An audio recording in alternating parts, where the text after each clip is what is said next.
आग्रह करने जा रही हूँ माननीय श्री राम बहादुर जी से, जो IGNCA के प्रेसिडेंट हैं और माटी के चेयरमैन भी।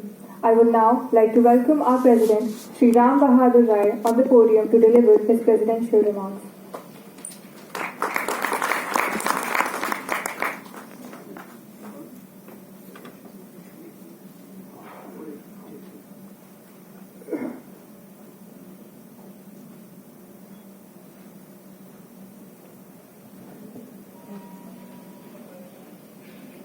हमारे मुख्य अतिथि आदरणीय अमिताभ कांत जी, आज मंच पर डॉक्टर सच्चिदानंद जोशी जी को भी रहना था, लेकिन कला केंद्र के जिम्मे एक नया काम आया है। राष्ट्रपति भवन में जब से वो बना है तब से पता नहीं कैसी कैसी तस्वीरें वहाँ लगी हुई हैं। इसकी तरफ कभी प्रधानमंत्री जी का ध्यान गया होगा, तो अब पूरी राष्ट्रपति भवन की साज सज्जा का नया काम इंदिरा गांधी कला केंद्र के पास आया है और उसी की PMO में मीटिंग है। इसलिए डॉक्टर सच्चिदानंद जोशी यहाँ नहीं आ सके। मेरा ख्याल है कि आसिफ जी को उन्होंने बताया भी होगा। पंकज जैन जी, आसिफ आजमी जी, प्रोफेसर रमेश गौड़ को भी रहना था लेकिन नहीं है। ये अंकिता है मेरा ख्याल। अच्छा, ये जिन नामों को मैंने अभी आदरपूर्वक लिया, उनके अलावा 2 लोग और मंच पर हैं। आदरणीय रविकांत जी हैं सबसे अंत में उधर, और उनके पास में आदरणीय प्रकाश सिंह जी हैं। इन दोनों की मंच पर उपस्थिति हमारे लिए बहुत गौरव की बात है। पाठक समागम को माटी ने कला केंद्र और अन्य संस्थाओं के सहयोग से यहाँ रखा है, और मैं समझता हूँ कि माटी का ये पहला पाठक समागम है। ये एक नई पहल है जिसके बारे में आसिफ आजमी जी ने अपने प्रस्ताविक भाषण में संकेत भी किया था। माटी की जो बौद्धिक शक्ति है अपार है, और इसके बारे में अमिताभ कांत जी ने हम लोगों को और ज़्यादा उत्साहित किया जब तमाम लेखकों की, चाहे वो पूर्वी उत्तर प्रदेश के हों या दुनिया भर के बड़े लेखक हों, उनका उल्लेख करके इन्होंने मुझे समझाया और हमें समझाया कि दरअसल माटी तो एक सिंबल है, और माटी की जो बौद्धिक क्षमता है वह सचमुच उसका कोई था नहीं पाया जा सकता, वो अपार है। और इसे उन पुस्तकों और महत्वपूर्ण लेखकों से समझा जा सकता है जिन पर आज भी और कल भी चर्चा होगी। उद्घाटन सत्र के तुरंत बाद रविकांत जी की पुस्तक पर चर्चा होनी है, और हमको उनकी पुस्तक के बारे में जानने, समझने और पुस्तक के सार निचोड़ के बारे में जानने का मौका मिलेगा। ये पुस्तक है जो मेरा ख्याल पिछले साल आई थी, leading from the back to achieve the impossible, और अब इसकी हिंदी भी आ गई है। रविकांत जी ने अभी हमको दिया, तो मैंने इसकी जो अंग्रेजी पुस्तक है वो मुझे पिछले साल मिली थी, और मैंने उसको पढ़ा समय समय पर। ये मेरी सबसे प्रिय पुस्तक बन गई है इन दिनों, और इसलिए बन गई है क्योंकि इस पुस्तक को अगर आप हाथ में लेंगे तो सबसे पहले रतन टाटा इस पुस्तक की सराहना करते हैं, और उन्होंने लिखा है कि ये पुस्तक, नहीं, मैं खुद ये कहना चाहता हूँ कि 150 पन्ने की ये पुस्तक है। तो ये पुस्तक ऐसी है कि कोई मेट्रो में जा रहा है, गाड़ी में बैठा हुआ है, तो उसके हाथ में कोई वजन ना होते हुए भी भारी वजनी चीज पुस्तक के रूप में उसके हाथ में रहेगी, और वो जो वजन होगा वो बोझ का नहीं होगा, ज्ञान का होगा। बहुत बढ़िया। इस पुस्तक को मैं कहूंगा कि ये जो है गागर में सागर है। अपने क्षेत्र के बड़े दिग्गज, ये रविकांत जी मुख्य लेखक हैं, 2 सहयोगी लेखक हैं इनके, और ये तीनों अपने क्षेत्र के बड़े दिग्गज हैं। इनकी, जैसा अमिताभ कांत जी ने कहा, बिल्कुल सही कहा, मैं भी उनकी बात को दोहराना चाहता हूँ।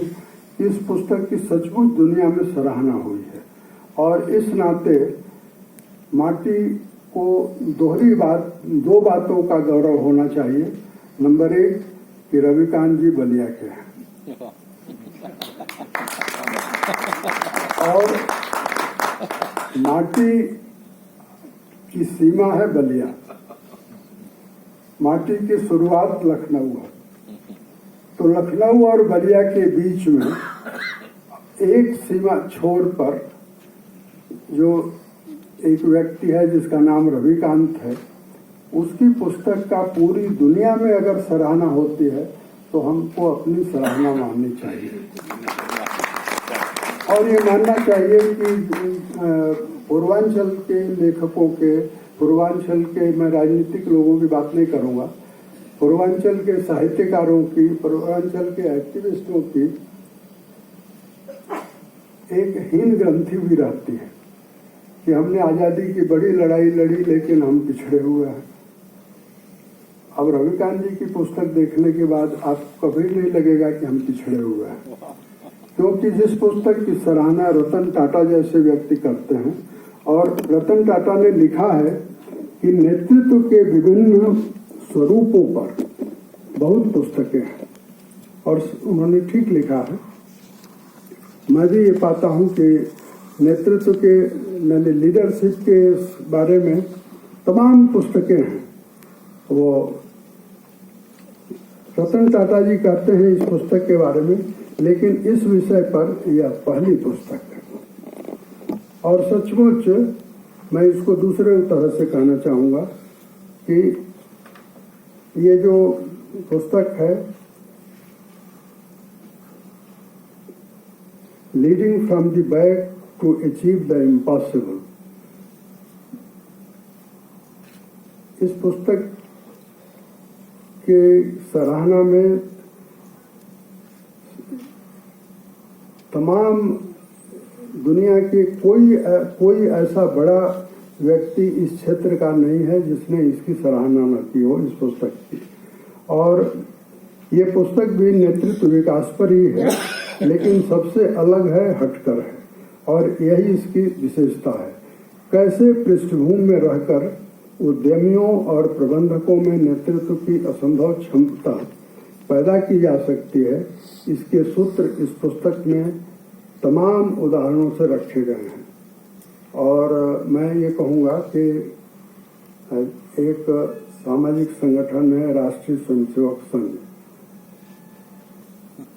रविकांत जी की पुस्तक पढ़ते हुए, हालांकि वो मैनेजमेंट और लीडरशिप के बारे में है, लेकिन अगर राष्ट्रीय स्वयंसेवक संघ की कार्यशैली कोई देखे तो वो भी कुछ हद तक रविकांत जी के दिए हुए उदाहरणों से मिलती है कि बैकग्राउंड में रह करके और आप समाज के काम में, समाज निर्माण के काम में, नए लोगों को आगे करने के काम में सक्रिय रहते हैं। उसी तरह से आज जिस पर चर्चा होगी दूसरी पुस्तक है पत्रकार जयशंकर गुप्त जी की, जो सामने बैठे हैं। इनकी पुस्तक का शीर्षक लुभावना है। मैं लुभावना इसलिए कहता हूं कि उसमें कुछ कविता का भी अंश है। दो डग देखा जग, इसमें सब कुछ आ जाता है। यह आधुनिक कविता की पहली पंक्ति भी हो सकती है। और तीसरी पुस्तक है आदरणीय प्रकाश सिंह जी की unforgotten chapters memoirs of a top cop. मैं इनसे पूछ भी रहा था कि आपने आत्मकथा क्यों नहीं लिखी, तो इन्होंने कहा कि आत्मकथा कौन पढ़ता है। मैंने भी कहा कि आपने ठीक किया है, आपका मेमोयर लोग पढ़ेंगे। और सचमुच प्रकाश सिंह जी ने का जो मेमोयर है, मैं तो अभी उसको हमने खरीदवाया, हम उसको देखेंगे, पढ़ेंगे। लेकिन मैं ये जानता हूं कि मेमोयर से आपको जो जानकारी मिलती है वह दूसरे किसी सोर्स से नहीं मिल सकती। जैसे मैं आपको एक उदाहरण से बात कहना चाहता हूं। Professor PN. धर इंदिरा गांधी के प्रिंसिपल सेक्रेटरी थे और 6 साल तक प्रिंसिपल सेक्रेटरी थे, 1971 से 77 तक। मुरारजी भाई को प्रधानमंत्री की कुर्सी पर बैठाकर उनको नमस्ते कर लिया। अब प्रकाश सिंह जी ने डीजीपी होने के बहुत वर्षों बाद इन 2-3 वर्षों में इन्होंने मेमोयर लिखा है। उसी तरह से प्रोफेसर पी.एन. धर को लोग आग्रह करते थे कि आप अपनी आत्मकथा लिखिए या मेमोयर लिखिए। तो उन्होंने जो मेमोयर लिखा वो 2004 में छप करके आया। यानी 77 में कोई व्यक्ति सर्विस से अलग होता है, परंतु उनको कोई जल्दीबाजी नहीं है। और उन्होंने जो मेमोयर लिखा है वो उस मेमोयर में आप 1971 से लेकर 1977 की जो भारतीय राजनीति है उसके वो तथ्य आप जान सकेंगे जो अन्य कहीं उपलब्ध नहीं है। क्योंकि मैं तो विद्यार्थी हूँ राजनीति के घटनाओं का, इसलिए मैं आपसे कह सकता हूँ जैसे कैसे जेपी गिरफ्तार किए गए और जेपी की गिरफ्तारी के बाद गिरफ्तारी का फैसला कहना चाहिए कैसे हुआ, ये अगर आप जानना चाहते हैं तो प्रोफेसर पी.एन. धर की किताब में इसका वर्णन है कि रामलीला मैदान में जब जेपी का भाषण समाप्त हुआ तो इंटेलिजेंस ब्यूरो के लोग दौड़ते हुए प्रधानमंत्री निवास में पहुंचते हैं और जेपी का भाषण इंदिरा गांधी के सामने रख दिया जाता है। वो स्वयं पहले सुनती हैं और उसके बाद उनके लघु भगु और सलाहकार सुनते हैं। कई बार जेपी का भाषण सुना गया और उसमें से उस भाषण से वो इमरजेंसी लगाने का औचित्य खोजा गया था, नहीं मैं कह रहा हूं खोजा गया। इस तरह की तमाम सैकड़ों घटनाएं, और उसी किताब में दो ऐसे तथ्य मिलते हैं जो सचमुच उसको या तो छिपाया जाता है या उस पर कुछ और इतिहास की दूसरी कहानी उस पर थोप दी जाती है। जेपी ने इंदिरा गांधी को पत्र लिखा जब 21 जुलाई 1975 को लोकसभा शुरू हुई इमरजेंसी के दौरान, और उसमें जब इमरजेंसी के कारणों की उस समय की सरकार यानी इंदिरा गांधी की सरकार ने घोषणा की तो उसके जवाब में जेपी ने इंदिरा गांधी को पत्र लिखा। और इमरजेंसी के दौरान जेपी ने इंदिरा गांधी को 3 पत्र लिखे। ये मैं इसलिए बता रहा हूं कि मेमोयर का महत्व क्या है। पी.एन. धर के मेमोयर से जो बातें हम जान सकेंगे, उसी तरह से प्रकाश सिंह जी का जो मेमोयर आया है जिस पर चर्चा भी यहाँ होगी, उससे ये आप जान सकेंगे कि इन्होंने क्या क्या झेला और इनके कारण दूसरे लोगों ने क्या क्या झेला, कहाँ इन्होंने चुनौती दी और कहाँ ऐसे सवाल खड़े किए कि उस समय की सरकारें, उस समय के मुख्यमंत्री या उस समय के दूसरे बड़े लोग के माथे पर पसीना आया, और इसलिए ही प्रकाश सिंह को लोग याद भी करते हैं। उसी तरह से चौथी पुस्तक है call of the jungle, life of an IF IFS अफसर डॉक्टर रुचि सिंह जी। इन 4 पुस्तकों पर आज चर्चा होगी और कल फिर इसी क्रम में दूसरी 6 पुस्तकें हैं जिन पर चर्चा होगी, चर्चा निर्धारित है। उनमें एक पुस्तक का मैं उल्लेख करना चाहूँगा, the last hero of Banaras, जिस पर कल चर्चा होगी। The last hero of Banaras सचमुच ये माटी के इस आयोजन की वो सब ऐसी पुस्तक है जिसकी चर्चा इसलिए भी जरूरी है क्योंकि बनारस के इतिहास में इस पुस्तक से 3 नई बातें जुड़ने जा रही हैं। और ये पुस्तक H.A. कुरैशी जैसा फारसी का बड़ा विद्वान अगर इस पुस्तक को हाथ न लगाता तो ये पुस्तक नहीं आ सकती थी। और H.A. कुरैशी ने ओरिजिनल सोर्सेस से, यानी फारसी में जो डॉक्यूमेंट उपलब्ध हैं उसको खोज करके उस व्यक्ति को इतिहास की गर्त से बाहर निकाला है जिसका नाम था जगत सिंह। बनारस में जगत सिंह के नाम से जगत मोहल्ला भी है, लेकिन उस जगत सिंह को कौन जानता था। इस पुस्तक से 1799 में जगत सिंह उस समय की ईस्ट इंडिया कंपनी के खिलाफ लड़ाई लड़ते हैं और वो लड़ाई लंबी चलती है, महीनों चलती है। क्या हम इस बात को जानते हैं? क्या हम इस बात को जानते हैं कि 1857 से पहले प्रथम स्वतंत्रता संग्राम जिसको कहते हैं वह दूसरा प्रथम स्वतंत्रता संग्राम था। दरअसल पहला स्वतंत्रता संग्राम तो बनारस में 1799 में लड़ा गया और उसकी अगुवाई जगत सिंह कर रहे थे। ये एक नया तथ्य बनारस के इतिहास में जोड़ने जा रहा है इस पुस्तक से। दूसरा जो नया तथ्य जोड़ने जा रहा है वो ये कि सारनाथ की खोज बकिंघम ने नहीं की थी। आज भी सिकंदरा रोड के पास, मैं ये अमिताभ कांत जी का भी ध्यान इस तरफ खींचना चाहता हूँ और मैं चाहता हूँ कि भारत सरकार के जो भी बड़े पदाधिकारी हैं वे इस तथ्य को नोट करें और दरअसल ASI के रिकॉर्ड को सुधरवाएं।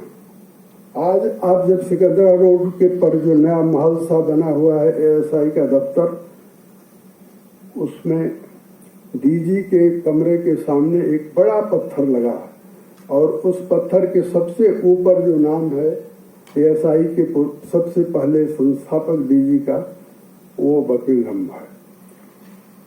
ASI को बनाया उसने, ये बात ठीक है, क्योंकि लॉर्ड कर्जन की उसमें रुचि थी। लेकिन बकिंघम कनिंघम है सर,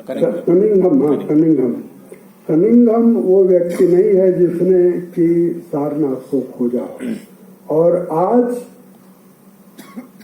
विद्यार्थियों को पढ़ाया जाता है, इतिहास की किताबों में ये बात है, ASI के रिकॉर्ड में ये बात है कि कनिंघम ने सारनाथ की खोज की।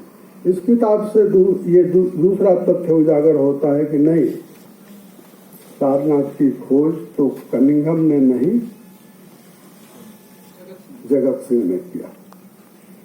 और तीसरी बात कि आपने पढ़ा होगा कि नेपोलियन बोनापार्ट को पराजय के बाद अफ्रीका के एक द्वीप सेंट हेलेना द्वीप भेजा गया था।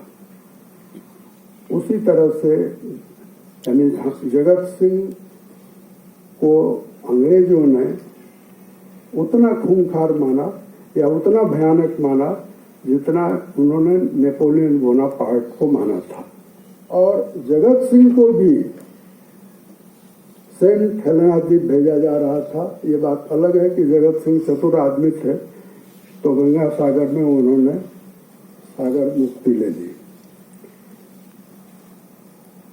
तो मैं इस पुस्तक का महत्व बताने के लिए कोई बात आपके सामने मैंने निवेदन किया। मैंने लगता है कि मैंने समय थोड़ा ज़्यादा लिया है। मैं ये कहूँगा कि ये पाठक समागम माटी की टीम का ये बहुत सराहनीय प्रयास है और इस प्रयास में आप सब जुड़े हैं। मैं आप सबका स्वागत करता हूँ।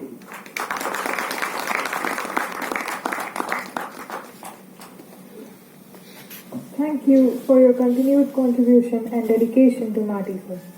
We now reach the end of our inaugural session and I, on behalf of Marty and IG